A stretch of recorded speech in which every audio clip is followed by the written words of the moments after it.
Hi, I'm so glad you stopped by. I'm going to read this story called A Bird's Best Friend.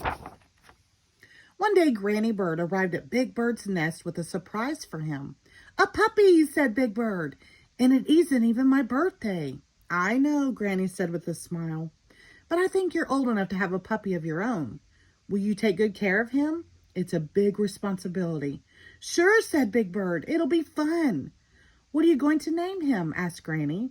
The puppy barked happily. That's it, said Big Bird. I'll name him Barkley. Bark, said Barkley to show that he liked his new name. Come on, Barkley, said Big Bird. Let's go to the park. Wait, Big Bird, said Granny. Don't forget Barkley's leash and collar. Look, the collar has your name and address on the tag. Always use this leash when you take your puppy out. I'll take good care of him, Granny, said Big Bird. Don't worry. Big Bird and Barkley walked past Oscar's trash can. Hey, Turkey, Oscar called. Who's the walking dust mop? This is my very own puppy, Barkley, Big Bird told him. A dog? Ew, said Oscar. That's not as great as having a pet worm like Slimy here, but not bad. Big Bird met his Sesame Street friends in the park. Hello, Big Bird, said Grover. Who is your adorable furry new friend? This is my dog, Barkley. Big Bird introduced him proudly. Neato, said Bert. I'm partial to pigeons, of course, but dogs are good pets, too. Barkley, said Prairie Dawn, meet my dog, Rustler. Rustler barked hello. May we play with Barkley? Asked Telly. Sure, said Big Bird, but he is just a puppy, so be gentle with him. Barkley had a wonderful time playing in the park. He played tag, he played hide and go seek, but his favorite game was baseball. Big Bird and Prairie Dawn walked their dogs back to Sesame Street.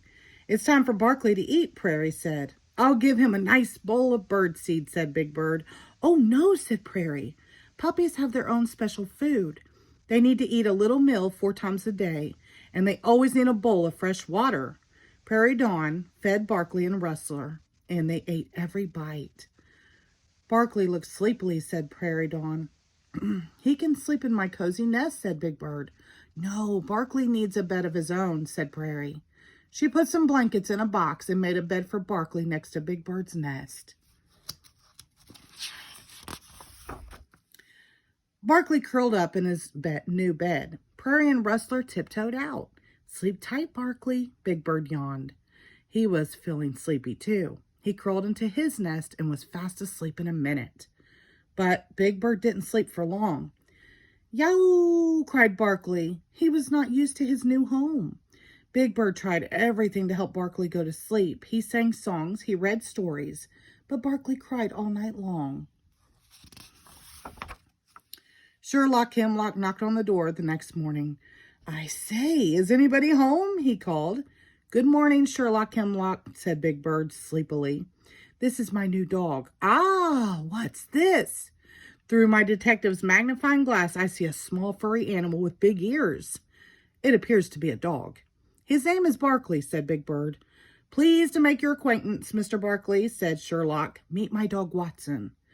It's time to be up and about and take Barkley for a walk, said Sherlock.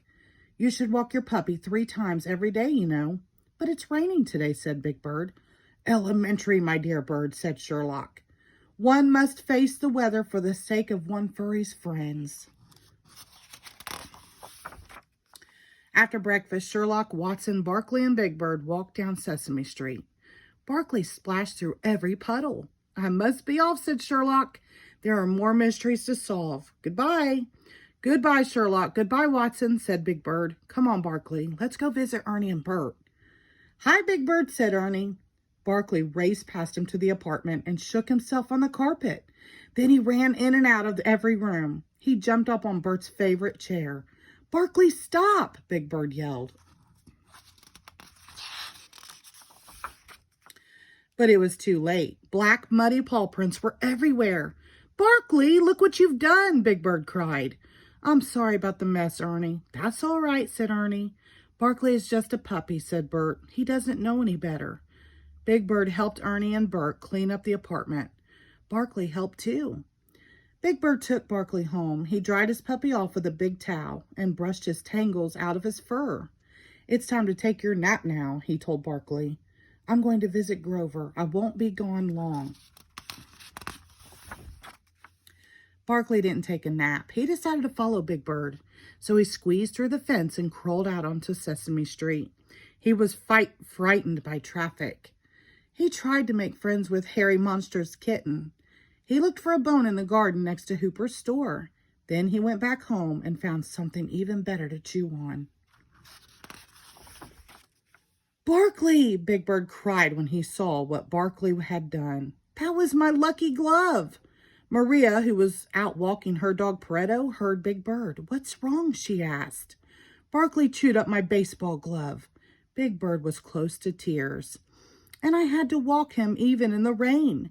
And he even tracked mud all over Ernie and Bert's apartment. And he cried all night long." "And, Big Bird, Barkley is only a puppy," said Maria.